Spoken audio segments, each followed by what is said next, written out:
ఇగో వీడు మెయిన్ వీడికి తిట్టాలి. వీడు ఏం చేస్తుండో వీడు ఫోటోలు తీసుకుంటే బండిలు ఎక్కుతాడు. అయితే 9 o'clock అంట, 9 o'clock వీళ్ళే అంట. రాత్రి 2:17 కి కొట్టిన అంకుల్. ఇప్పుడు వీళ్ళు చూస్తున్నారు. ఇగో రెచ్చగొట్టేటోడు ఆడున్నాడు.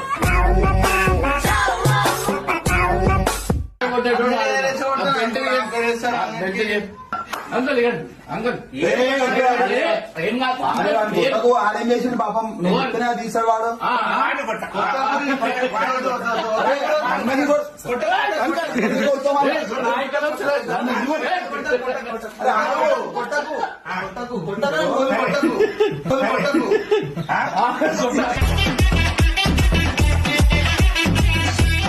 నడుము కొట్టురా అంటే నాకేడ తాకుతా